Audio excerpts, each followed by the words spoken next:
Today, you will learn the concept of partnership admission with a bonus to a new partner. Let's have an illustrative problem. We currently have two partners, Janice Cowan and Steve Dodd, with capital balances of $80,000 and $40,000, respectively. When these amounts are added up, we get a total owner's equity of $120,000.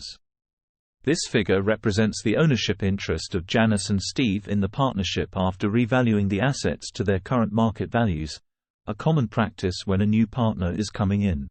Cowan and Dodd have agreed to admit Ellen Chu into the partnership with an investment of $30,000.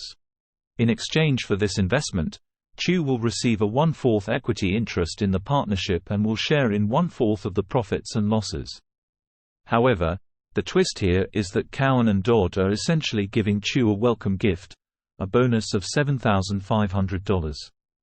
The original total owner's equity before Chu's admission was $120,000.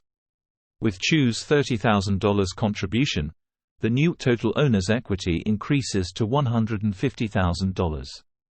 Now, if Chu is to have a 1/4 equity interest in the partnership, the value of that interest would be $150,000 divided by 4, which is $37,500. But Chu only contributed $30,000.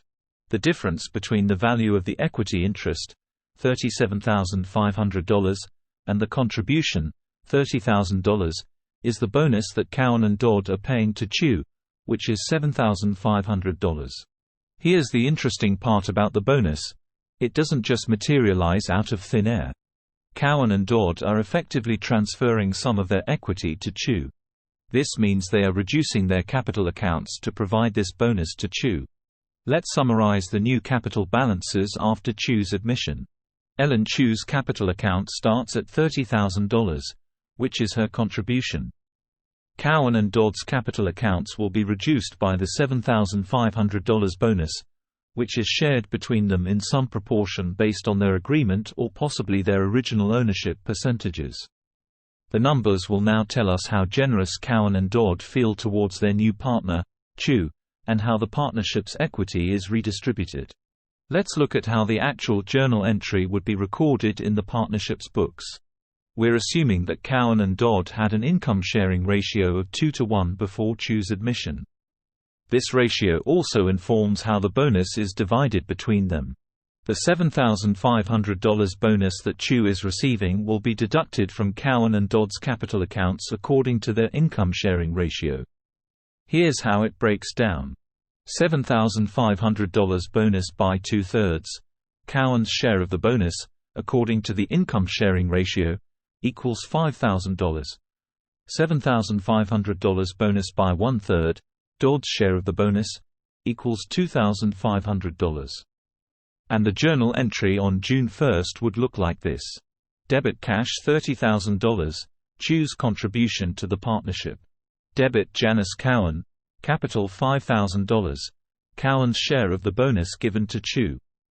Debit Steve Dodd, capital $2,500, Dodd's share of the bonus given to Chu. Credit Ellen Chu, capital $37,500, Chu's total capital account after admission, which includes her contribution and the bonus. This entry shows the cash inflow from Chu and the allocation of the bonus to Chu's capital account, with the corresponding reductions in Cowan's and Dodd's capital accounts. Today, we explored the concept of a partnership admission with a bonus to a new partner. We examined how the bonus is recorded in the partnership books, focusing on the adjustments to the capital accounts of the existing partners. Specifically, we saw how Cowan and Dodd shared a bonus with Chu, influencing their own capital balances in accordance with their profit-sharing ratio.